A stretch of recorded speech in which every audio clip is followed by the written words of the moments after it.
Parliament lays charges against MPs who damaged property during yesterday's chaos in the National Assembly. Support for 50 protesters arrested in public violence in Kokstad amid calls for municipal leadership to step down. Hello and welcome to it. You're watching eNews Direct. I'm Duduzile Ramela. Hello, and I'm OG Mulefe. To comment on any of our stories, you can of course find us on Twitter and Facebook. That's at eNews Direct. You can also track our main stories using the following hashtags, #EFF and Fort Hare. We start with this. Parliament says it's in the process of identifying those responsible for damage caused during yesterday's chaos in Parliament. Several economic freedom fighters MPs were forcibly removed from the National Assembly for refusing to obey orders from Speaker Ballet. Once outside, they were joined by supporters who clashed with Parliament security. I now call upon the Parliamentary Protection Services to assist. In addition to it's not the first time parliamentary security staff was called to remove MPs, but this was definitely one of the most violent. Economic freedom fighters MPs who were thrown out were joined by supporters who were sitting in the public gallery.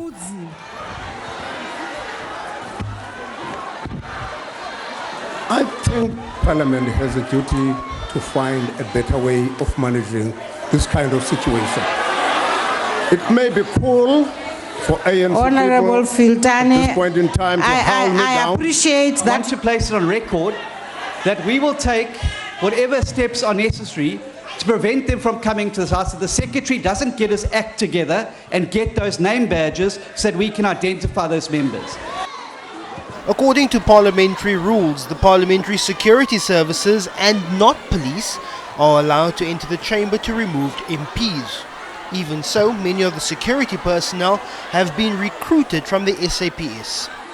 In a written statement, Parliament has defended the use of force to remove the EFF MPs. It also says it's opened a case of damage to property with police and want those responsible for the damage to be identified and prosecuted. The EFF MPs who were removed from the House were automatically suspended from all parliamentary business for the next 5 working days. Parliament's Rules Committee is set to meet in future to discuss the role of security in Parliament. They'll have to balance the right to free speech of MPs with the need to not have proceedings disrupted. Let's give it Parliament. Some members of the Kokstad community in KwaZulu-Natal want the municipal leadership booted out. They're angry about the rate of service delivery and the selection of councillor candidates. 50 people were arrested there this week after destructive public protests over these issues. This group is here to show its support for 50 people arrested for public violence. They were part of a crowd that had run riot in the CBD this week, causing damage to roads and buildings. Residents had been marching to the municipal offices to deliver a memorandum. There are the allegations that there is a corruption in that municipality. So, and at the same time, there is a poor service delivery.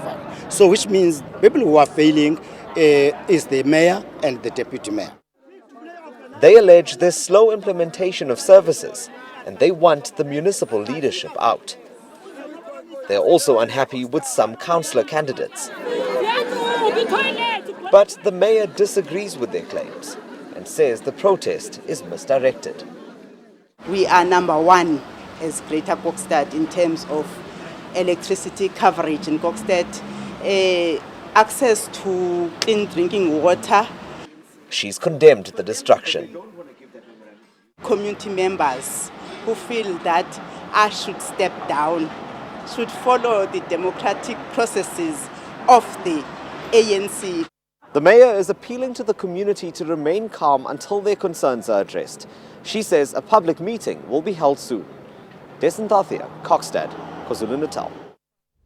Fort Hare University centenary celebrations could be overshadowed by protests. Students want outstanding funding issues resolved before tomorrow's celebrations. Today, they closed the entrance to the university, hampering some of the preparations. President Jacob Zuma is expected to attend the official celebrations.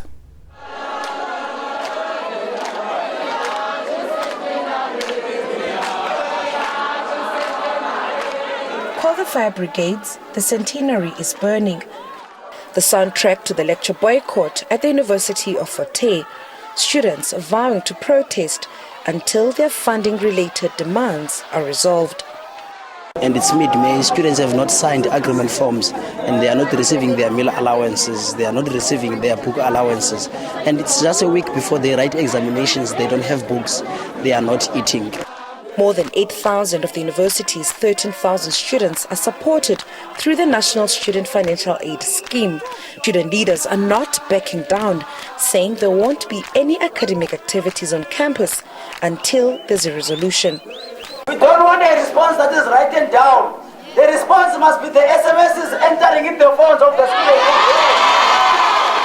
University management says it's concerned by the timing of the protest action. There's an official centenary celebration on Friday, which is said to be attended by one of Fort Hare's alumni, Zimbabwean President Robert Mugabe. And this is the same event where President Jacob Zuma will deliver an address. A serious concern from our side. Why this week? Why not earlier? And why not next week? With the students not budging on their demands, it's hoped an amicable resolution can be reached before Friday. Sikelo Lamtingi, the University of Fort Hare in Alice. Now, sometimes even the best ideas need a kickstart. 26 young entrepreneurs in Cape Town are competing for just that. With training, their business ideas will compete for a prize of 100,000 Rand to start their own businesses. Planting seeds of hope to curb hunger in poverty-stricken areas. Rensha Manuel is one of 26 young entrepreneurs competing to win the startup capital needed to kickstart her new business.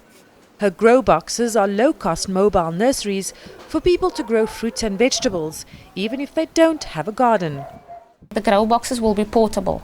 You'll be able to move them from the spaces where they are standing into your houses, especially for people who live in flats or who have limited space.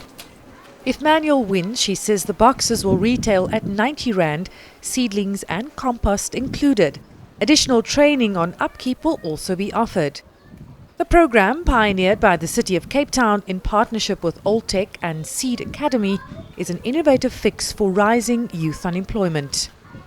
I've been looking for a job and waiting for an answer. A small idea might turn into something very big with the right training and the right initiative. The 10-week program aims to identify a workable business idea that will uplift communities in need. We started challenging our young people to look at some of the problems that they themselves have within their communities. And these are the wonderful job opportunities that you now see coming out. The young entrepreneurs have 2 weeks until the top 3 are chosen.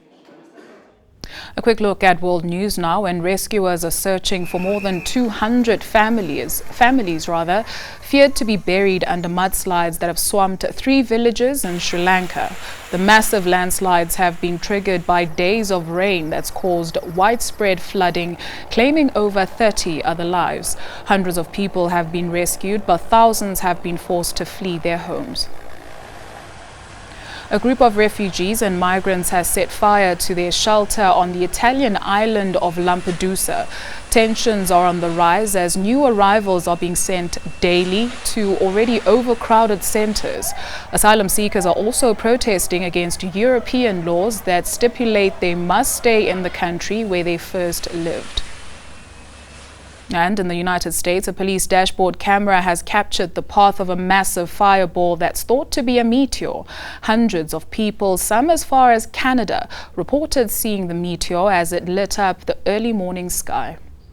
Search and rescue operation continues for trapped Impala platinum mine workers in Rustenburg. Yesterday, a roof collapsed at number 1 shaft, leaving 2 rock drill operators trapped 800 meters underground. Rescue teams have not managed to locate the trapped workers at this stage. That is, operations at the shaft have been suspended. We end with this. After exhausting all avenues, Malwandla Khatebe took to the streets of Johannesburg with just a cardboard sign on the traffic lights seeking for work. Not only did she cause a storm on Twitter, but she managed to draw the right kind of attention. Petrochemicals company Sasol has since made contact with the qualified chemical engineer, and her CV is now with its human resource department. What a gal. To comment on any of these stories, you can of course find us on Twitter and Facebook. That's at eNews Direct, or you can head on over to our website. That's enca.com/direct. After the break, your business news as well as your weather.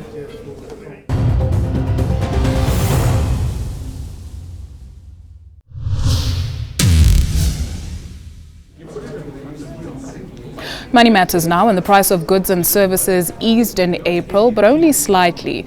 According to Stats SA, consumer price inflation was 6.2% last month. That's marginally down from the 6.3% recorded in March. Fruit and vegetable prices rose the most, climbing by around 6%. Transport costs also rose due to a higher fuel price. The inflation rate is still outside the Reserve Bank's 3 to 6% target band. The bank's Monetary Policy Committee is currently meeting. A decision on interest rates is expected tomorrow. And with unemployment figures climbing, many job seekers have become despondent. Now, a Johannesburg-based social media user is trying to make a difference. Escalating numbers of jobless South Africans remain a challenge. What is important about this peak of 26.7% is that it is the highest since 2008. The figures are bleak, but instead of complaining about the problem, here's a South African who's doing his bit to find jobs for the unemployed. Twitter has become synonymous with tours, twelebs and trolls. But come Wednesday, search for the Job Seekers Wednesday hashtag and you'll be pleasantly surprised. One user is doing his bit to help address a problem that has seen the country's future shapers being the hardest hit. Every time I open a newspaper, there's a job advert. And I thought, let me take these adverts, let me put them on Twitter where young people are saying we don't have jobs. Let that be my contribution. Not only does he post about vacancies, he also has tips on what to do and what to say on interviews, especially for graduates, people who are less experienced with interviews and stuff like that. Dlamini is hoping to bring more professionals on board to help meet young people's job searching needs. Bongiwa Kumalo, Johannesburg. Right, let's see how the markets performed today.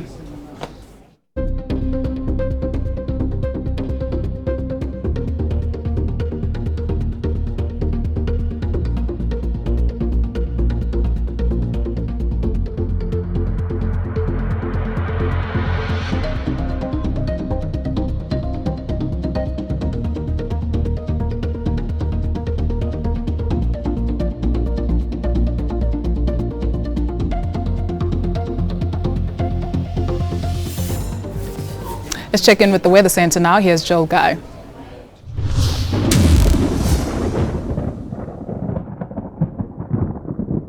Hello everyone and welcome to the Weather Centre. We had clear skies throughout Wednesday across much of the interior, but a few patches of cloud gave us passing showers over the easternmost areas of KwaZulu-Natal and Mpumalanga. We also had overcast skies blanketing the southwest coastline ahead of this cold front, which is set to hit these parts of the country as we go through Wednesday night. On Thursday, we're going to see the cold front we saw earlier sweeping across southern South Africa, giving us cloudy and rainy weather over parts of the western and eastern Cape provinces, spreading in KwaZulu-Natal in the afternoon. Evening hours. We could also see a few sprinkles over parts of the Mpumalanga and Limpopo escarpments. Otherwise, Gauteng, the northwest and parts of the Free State will get away with partly cloudy skies. It's going to be fine and cool for the western areas, cool as well for the southern parts of South Africa.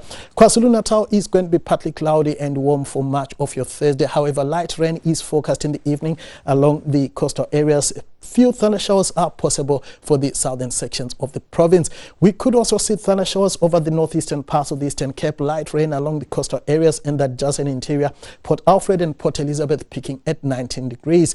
We are also expecting a wet one across much of the Western Cape, but it's going to become dry in the afternoon along the southwest coastline, including around Cape Town and Hermanus, where highs will peak at around 18 degrees. Light rain is forecast in the morning for Calvinia and Sutherland, where a high of just 13 is expected. It's going to be mostly sunny sunny and warmer for the eastern areas of the Northern Cape.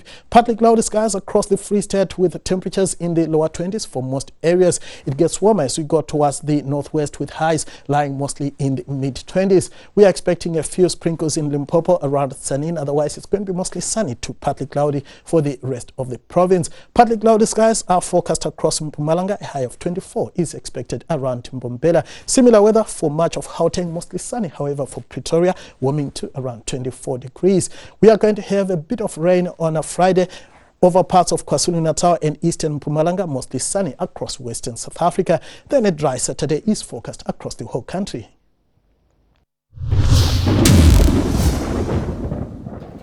Thank you, Joel. After the break, classical ballet gets a Cuban twist as more teachers are being trained in townships.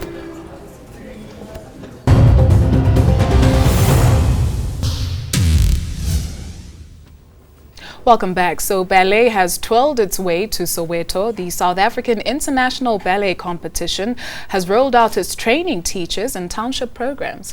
It's hoping to train teachers and townships on how to coach classical ballet Cuban style. Changing the face of ballet in South African townships. We have done development programs with teachers teaching young kids that are brought into the city, and it hasn't given us enough transformation. Solution: training teachers in the township program. Training the teachers who will train the kids who will become ballet dancers, because I want to have the countries in South Africa at least 50 to 60% black. I want to ensure that the level of South African dancers are such that not only South African dance companies will be benefiting from them, but also international companies. The plan is to train at least 1,000 trainers in 3 years. All the trainers will be awarded with a diploma at the end of 5 years, hopefully making transformational strides in the art form. Nondobego Sbisi, Soweto. Arms down. 5. Here's a reminder of the day's top stories before we say goodbye. Parliament lays charges against MPs who damaged property during yesterday's chaos in the National Assembly. Support for 50 protesters arrested for public violence in Kokstad amid calls for municipal leadership to step down. And that's a wrap from the eNews Direct team. Until next time, good night.